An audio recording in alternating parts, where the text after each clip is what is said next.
It's been said that the two most important days of your life are the day that you're born and the day you find out why. Welcome to the second day, a special mini season of Willing to Win. 5 interrelated shows, all focused on helping you, your family, and friends begin doing things you've always wanted to do and keep the momentum going long after you start. There is nothing to buy. No new age gimmicks. No one will ask you to chant or walk on hot coals. Just hard science and hard work. All things you can do today for free. Join us as we pay it forward with Willing to Win, second day.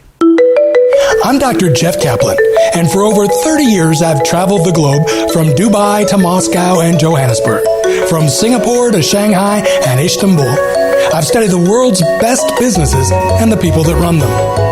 But something is very different now. From the boardroom to the break room, there's a growing realization that our relationship with work is broken. But it's not too late. You still have a choice. Hold on to the past and struggle to survive, or join the willing, change, and thrive in the world of tomorrow that's already arrived. So if you're willing to think different, willing to work different, willing to change at the speed of now, then you're willing to win. Hello, and welcome to Willing to Win. I'm Jeff Kaplan. And I'm Tara Thomas-Getman. We are so excited to kick off really a mini season of Willing to Win with this season 2. Yeah, what we've decided to do is package up 5 special episodes for the holidays so you can use these episodes as a package to help you plan out, a very prosperous new year. A lot of us just go through the motions and do a New Year's resolution, and I don't know what the statistics are, but my guess is that those New Year's resolutions that are followed through on, the percentage of those is probably very low. Yes. So what we've done is we've taken the best science, the best content that we have regarding creating your own plan for success, put that together in a 5-episode set, and brought it to you here. It's really kicking off with such an important message, and that is know you matter. Such a simple concept, but not something we always apply to our daily life. Yeah, absolutely. We talk a lot about the whole idea of willing to win is the fact that, the world around us is created with a lot of structure, and many times that structure was created to keep us down or to keep us out and make sure those that have or those that have power maintain that power or maintain what they have, that control. And so we're trying to figure out with all these new opportunities that change presents, how we break that down and create new opportunities for us.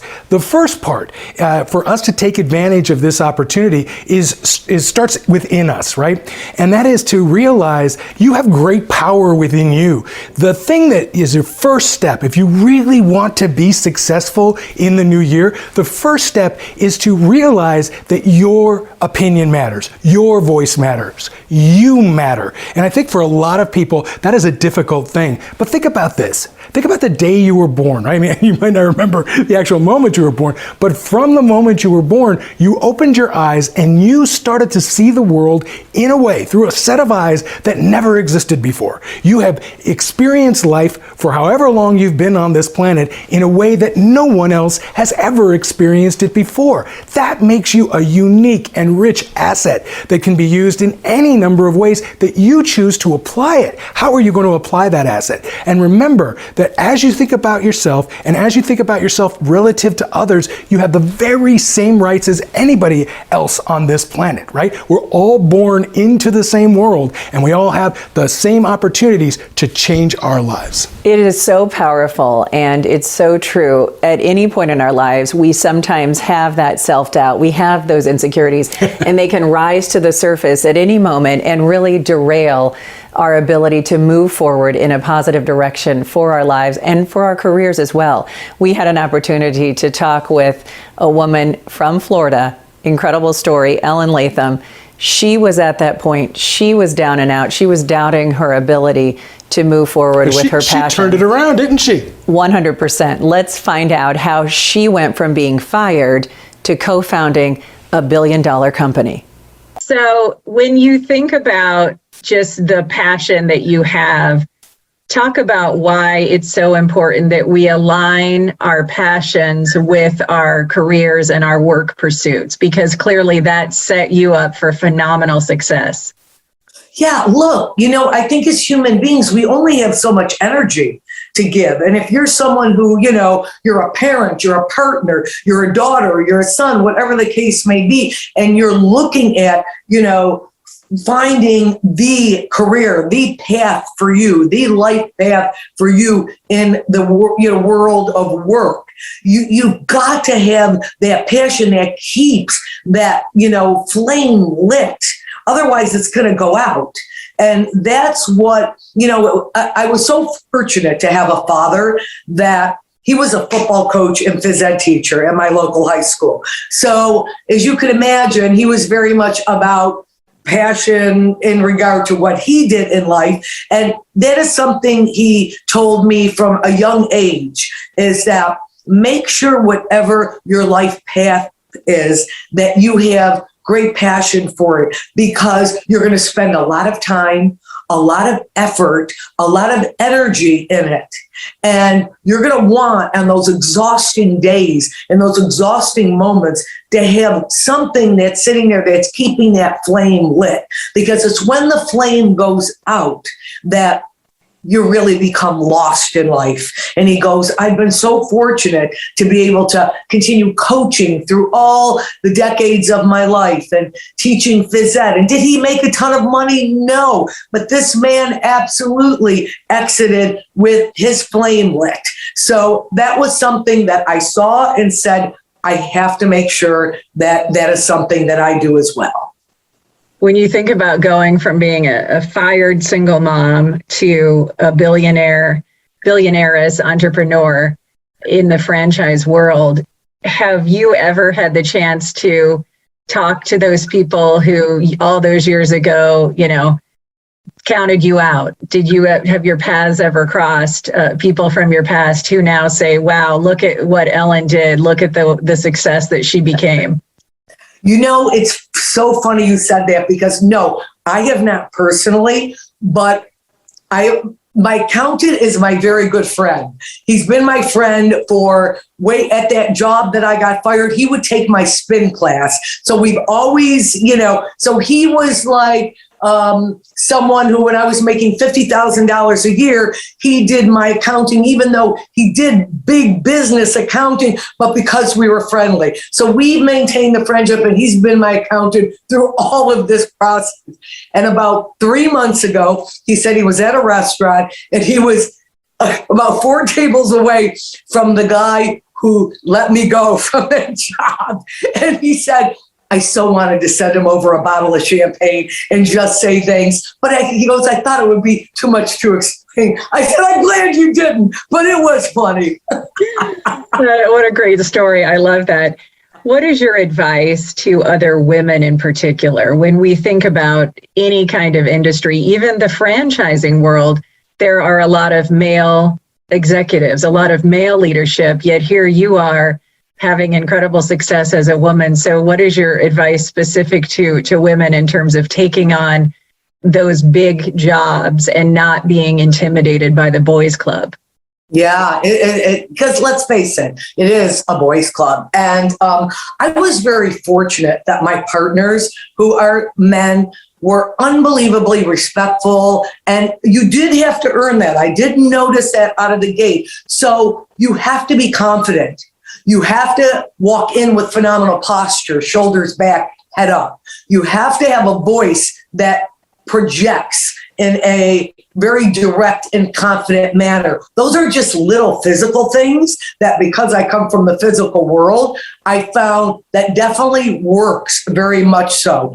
I just love her. We first had the opportunity to catch up with Ellen as part of the new franchise guide, Live It to Own It, that we just released. And she just had that inspirational story. And bonus is now co-founding and running this billion-dollar company, Orange Theory Fitness. She is an amazing story and an amazing person. And she was able to accomplish something. And it wasn't even the feat of building the business that she built. It was that she got beyond something that they're calling today, every generation has named this same phenomenon, but they're calling it today imposter syndrome, right? And that is when we do start to get a little bit of success, when we lose those first couple pounds, when we go to the gym the first couple of times, we've been practicing basketball or something, make those first couple of shots, that we start to say, oh, you know what? Even though I'm starting to feel success, this really isn't me, right? And that isn't that you're an imposter. It is that self-doubt coming out again and saying, no, you aren't that. You don't deserve that. And there are no rules. You make those rules. If you don't think you deserve it, it's because you've decided that, not the world. And that's what's so exciting about Ellen's story, because she went from this person who was this thing, right? And people saw her this way, and she turned it around and created this absolutely new you, a brand new you. Yes, I love that. And the thing that we need to really delve into more about that imposter syndrome is there is research to back that from a gender standpoint. Talk a little bit about how a man might look at a job description and have an entirely different take on it than a woman. Yeah, absolutely. Our research showed when a man and a woman apply for a job, their approach is entirely different. And let's say that there's 10 requirements for some new job. A woman won't apply for the job if she doesn't have all 10, or maybe 11 or 12, a couple that she thinks should have been in there, right? She wants to be fully qualified. A man might only have 3 of those qualifications and think, heck, I'm going to go ahead and apply for this job, focus on the 3 that I'm really good at, the 3 qualifications that I'm good at, and I'll figure the rest out as I go. A completely different approach that says, we need to, if we want to change who we are, give ourselves opportunities, we need to get beyond that imposter syndrome and take every chance to go and make a change. Yes, thank you for saying that, because again, part of us knowing that we matter means having the confidence, as a female especially, to look at that job description and say, not only am I qualified for it, but I too have the wherewithal to figure a lot of things out, learn as I go, and really command the same respect that a male in the same position might already feel he is entitled to. Part of this process for all of us, this knowing that we matter and moving forward, does take self-discipline. It's not always on your employer. Any problem that you have is a two-way street, right? So we have to take ownership in that. And that discipline that comes with the process and strategy that we apply to our lives is perhaps exemplified in no better individual than somebody on the level of an Olympic athlete. We're not going to be competing anytime soon. However, we can still apply that same logic and those strategies to our daily lives. We caught up with an Olympic javelin thrower. As you watch this, okay, we talked about the imposter syndrome a second ago. Just imagine that you've been working as on something that you love, a sport, right? And then all of a sudden you rise up in the ranks and you're going to become an Olympian. Somebody's really got to get beyond that imposter syndrome to be able to grasp that and make it real. And she did just that. Let's take a listen to Liz. I've been doing track and field now for, oh my goodness, since I was 15, so 17 years.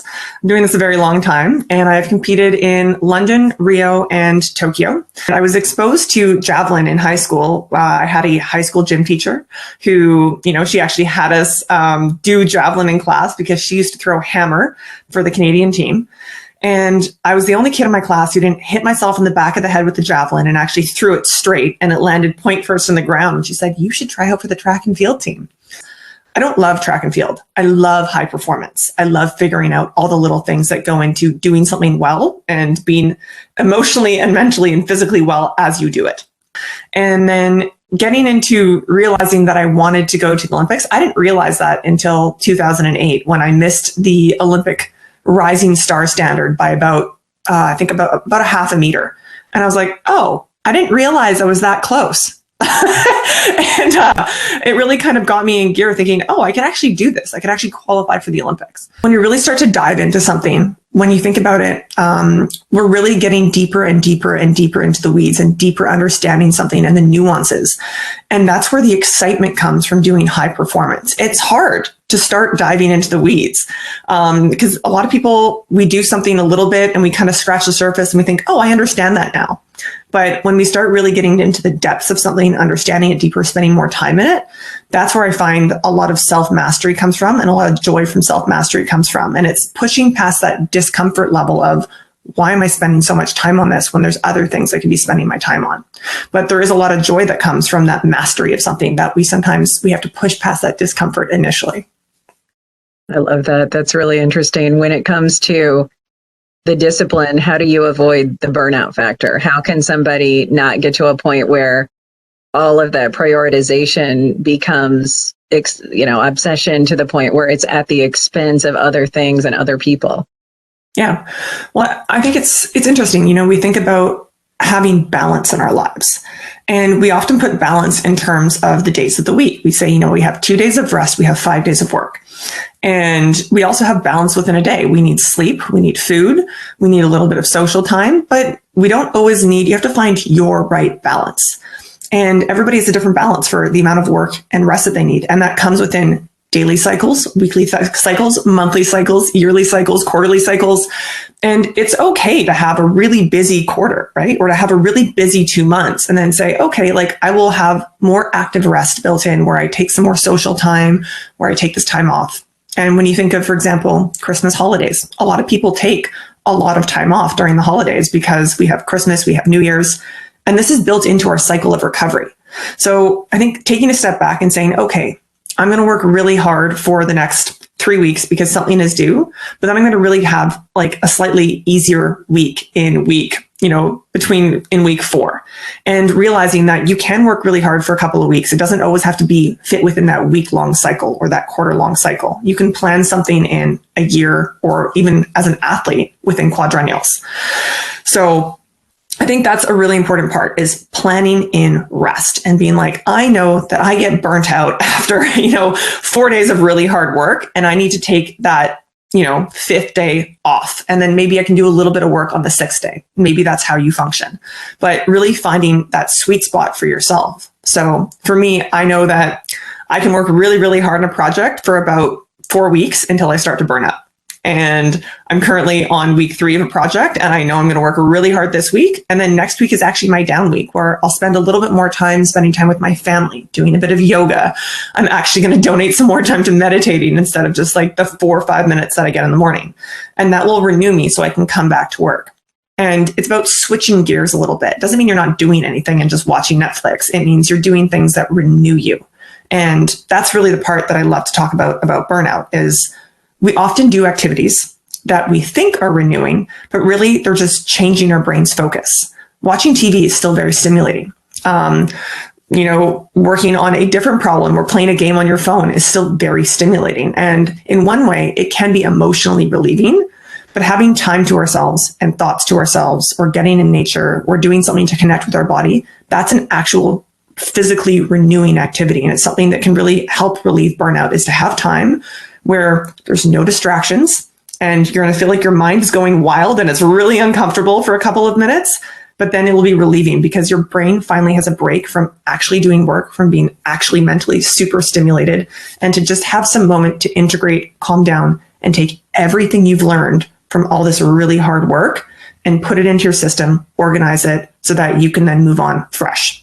It's kind of like spring break when you do all your laundry just for that 1 week, and you kind of get your bedroom organized and you really get it together so that you can go back to school. You're just kind of organizing yourself a little bit. I love that. That is so true, that we're still doing things that stimulate us when we think we're relaxing. So I appreciate the way you explained that. What is it about your makeup and the makeup of other Olympic level athletes that results in high performance and essentially greatness in terms of achievement? How are you wired differently, and how can we simulate or emulate that kind of, higher level outcome when very few people, be it physically or otherwise, are going to reach that high level of performance in their own pursuits?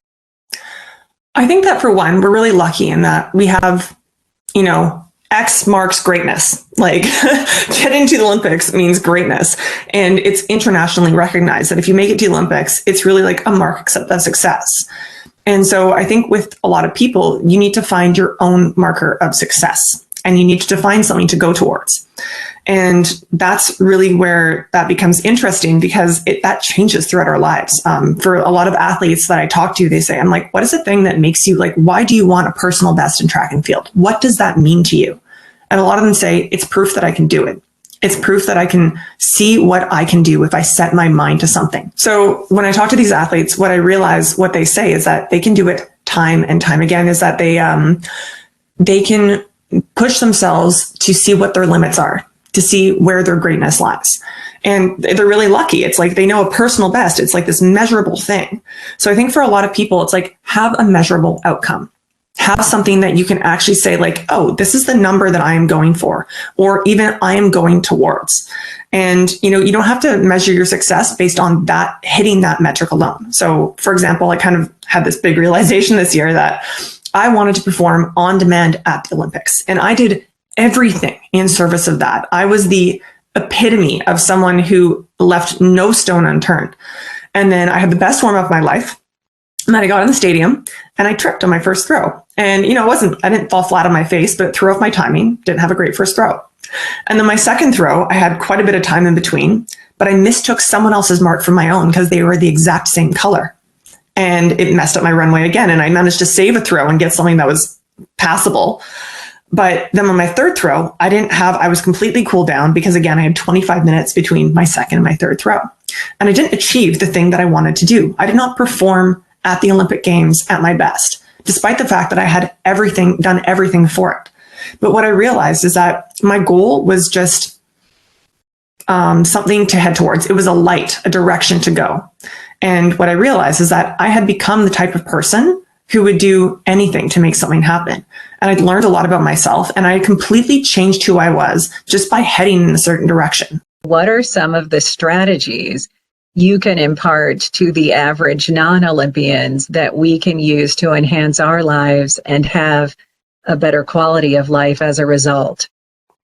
Yeah, that's general, but it's still true. I think that, one thing is we're all trying to be high performance at something. We all want to be great at something. Maybe it's your job. Maybe it's raising your kids. Maybe it's just getting in great shape because it's fun to have a body that moves really well.